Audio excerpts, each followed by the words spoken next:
Halo semua, perkenalkan nama saya Syakira Najla Ataya dari kelas 11-3, absen 34. Hari ini saya akan menjelaskan tentang kesehatan dan higienitas pada masa kolonial Belanda. Nah, apa itu kesehatan dan higienitas? Kesehatan adalah kondisi fisik, mental, dan sosial yang baik, tidak hanya bebas dari penyakit. Sedangkan higienitas adalah praktik menjaga kebersihan untuk mencegah penyakit dan menjaga kesehatan.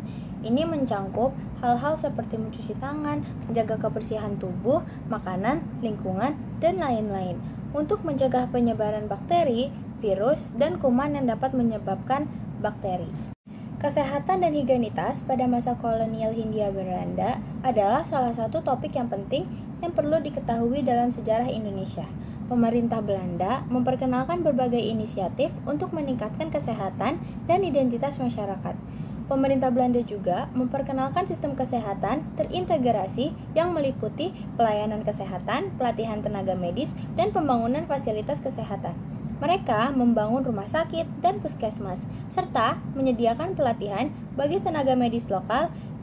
Inisiatif ini meningkatkan akses dan kualitas pelayanan kesehatan bagi masyarakat. Sebagai bagian dari upaya higienitas, pemerintah Belanda juga memperkenalkan sistem pengelolaan air bersih, pembuangan sampah yang bersih dan teratur, serta memperkenalkan gaya hidup sehat dan higienitas. Mereka juga memperkenalkan teknologi pengolahan makanan untuk mencegah penyakit yang disebabkan oleh makanan yang tidak sehat.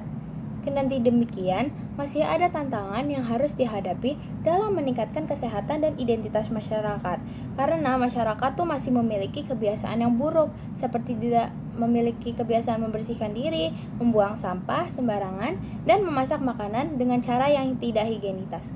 Kebutuhan akan pendidikan kesehatan dan higienitas masih sangat dibutuhkan agar masyarakat dapat memahami pentingnya kesehatan dan identitas bagi kualitas hidup mereka.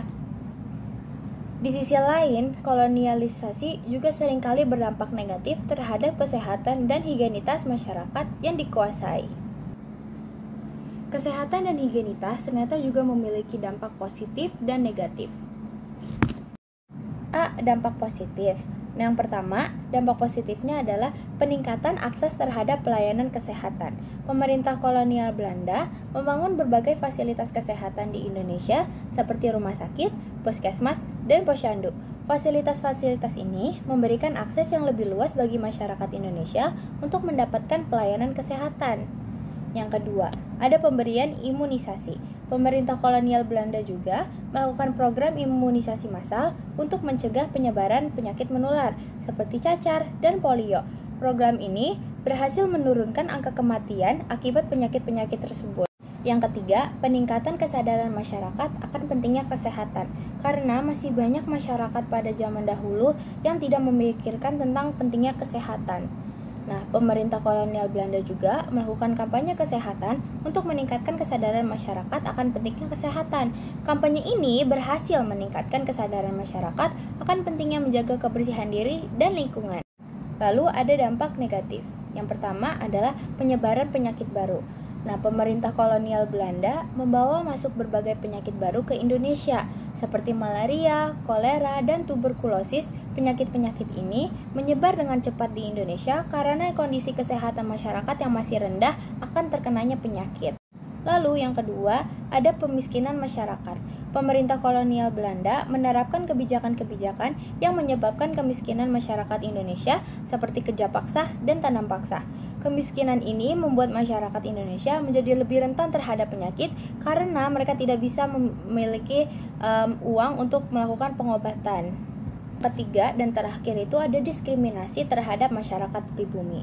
Pemerintah Belanda memberikan pelayanan kesehatan yang lebih baik bagi masyarakat Eropa dibandingkan kepada masyarakat pribumi. Hal ini tuh menyebabkan kesenjangan antara kesehatan masyarakat Eropa dan masyarakat pribumi. Nah, oleh karena itu, banyak sekali masyarakat pribumi yang masih kurang mendapatkan kesehatan yang layak, bahkan tidak terurus sama sekali. Jadi, masyarakat pribumi lebih rentan terkena penyakit dibandingkan dengan bangsa Eropa, karena adanya diskriminasi tersebut. Sekian penjelasan dari saya. Apabila ada kata-kata yang kurang jelas, saya mohon maaf. Wassalamualaikum warahmatullahi wabarakatuh.